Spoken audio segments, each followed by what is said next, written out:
พี่น้องจะมาเบิ่งเป็นไผมาทิมกี่เหยื่ออยู่กลางทางโอ้เบิ่งนี่พี่น้องโอ้ป้าอย่าให้ FC ได้เบิ่งเนาะพี่ลึกอะไรเป็นทางง่ายได้พี่น้องคือมาทิมขี้เหยื่อแบบนี้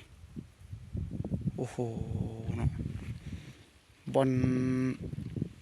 เขตทงขยะก็มีบอลทิมขี้เหยื่อก็มีคือมาทิมกลางทางแบบนี้พี่น้องเลย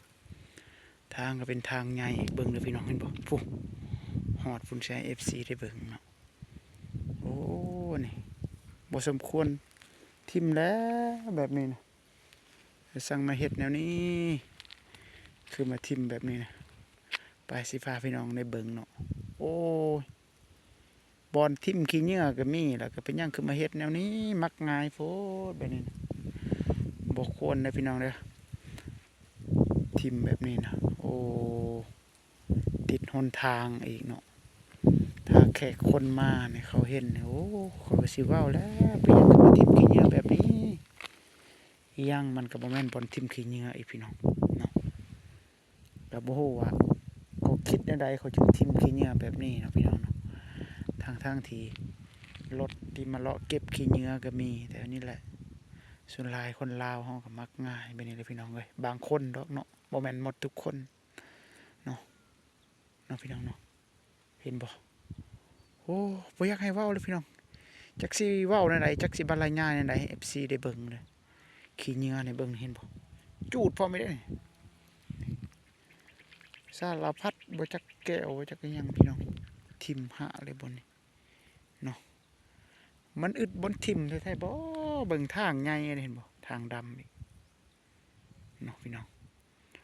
โอเคพี่น้องเนาะเฮาสิไปเลาะเบิ่งเขาว่าเขาเจ้าว่าก็บ่แม่นว่าวิพากษ์วิจารณ์นะพี่น้องเด้อขอโทษขออภัยเนาะแต่ว่ามันบ่เหมาะสมอะดิไปทิ่มขี้เหงื่ออยู่ในทางกลางทางแบบนี้เนาะแต่ตามถนนคนขับขี่รถมาก็เห็นมันบ่คือบ่งามเลยพี่น้องเอ้ยป่าเห็นบ่พี่น้องเอ้ยขี้เหงื่อนี่คือมาทิ่มแถวทางแท้แบบนี้นะ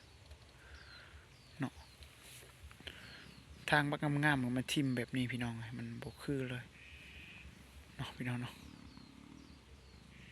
ต่อไปเฮาสิกลับคืนนะพี่น้องโอ้ทิมขี้เหงื่อแบบนี้มันบ่อึดบอลทิมอยู่นอกๆก็บ่เนาะผู้ทิมก็โพดติดทางเลยโอ้ปอคนทิมขี้เหงื่อนี่พี่น้อง FC อะเป็นยังคือมาทิมนี่เนาะเบิ่งนี่โอ้พี่ลึกกะลีผู้ทิมขี้เหงื่อนี่มันอึดบอลทิมบ่เนาะคือมาทิมกลางทางพี่เห็นบ่พี่น้องป้าพี่น้องกับ FC คนที่ทิมขี้เหงื่อนี่ก็โพดเลยเนาะทิมโพดนี่โอ้โหเนาะเบิ่งเขาทิมนะทุกทิมเลยนั่นแล้วแต่สิทิมเลยธรรมดาติดทางมันนี่บ่ควรไปทิมแล้วพี่น้อง